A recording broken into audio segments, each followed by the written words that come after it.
என்ன என்ன சொல்கிறீங்க? அவர் அந்த கூட்டத்துக்கு வந்தவர் தான் ஒருத்தருக்கு உடம்பு சரியில்லைன்னு ஆம்புலன்ஸ் ஃபோன் பண்ணி வர சொல்லியிருக்காரு.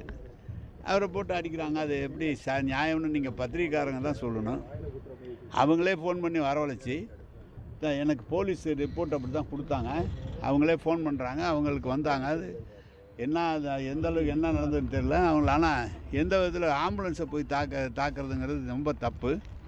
முதலமைச்சர் உரையாற்றிக்கிட்டு இருக்கும்போதே அது அரசு நிகழ்ச்சியாக இருந்தாலும் எந்த நிகழ்ச்சியாக இருந்தாலும் ஆம்புலன்ஸ் வந்து அவர் பேச்சை நிறுத்திட்டு உடனே அனுப்பிச்சி விட்ருவார் நம்ம முதலமைச்சர். ஆனால் இவங்க பிரச்சனை பண்ணுறாரு. அது இது அவங்களுக்கு தெரிஞ்சது அவ்வளோதான். நோயாளிகள் யாரும் இல்லைங்கிறது தான் இல்லை, அவங்க தானே ஃபோன் பண்ணி வர சொல்கிறாங்க. வந்து தானே நோயாளிகளை இந்த தூரம் போய் ஏற்றுறதுக்குள்ளேயும் அடிக்கிறாங்க.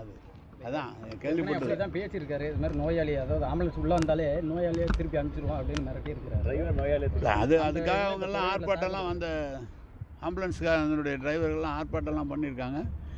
எல்லா செய்திகளும் யார் எப்படி நடந்துக்கிட்டாலும் மக்கள் கூர்ந்து நோக்கி கொண்டிருக்கிறார்கள். அவர்கள் தான் தீர்ப்பு, கடைசியாக நல்ல தீர்ப்பை மக்கள் வழங்குவாங்க. அதுவே திமுகவோட ஏற்பாடுன்னு சொல்கிறாங்களே சார். ஆம்புலன்ஸ் உள்ளார விடுறது உங்களுடைய எதுக்கு எங்களுக்கு? நாங்கள் அதில் என்ன பண்ண போகிறோம்? நான் கேட்குறேன், எங்கேயாவது அவங்க போஸ்ட் அடித்து நடு ரோட்டில் ஒட்டினாங்க, ஃப்ளெக்ஸ் போர்டெலாம் கட்டினாங்க, கொடியெல்லாம் வந்து நட்டாங்க, எங்கேயாவது தேக்கியிருக்கோமா? ஏதாவது அவங்க கூட்டம் நடத்தக்கூடாதுன்னு நாங்கள் சொல்லியிருக்கோமா? அவங்க கூட்டம் நடத்துறதுல எந்த விதமான நாங்கள் இடைஞ்சலும் பண்ணல. அவங்க பேசிட்டு போகிறாங்க. நாங்கள் போய் அது என்ன பண்ண போகிறோம்? நீங்கள் என்னமோ கேட்டிங்களா? சொல்லுங்கள். நேற்று இபிஎஸ் பேச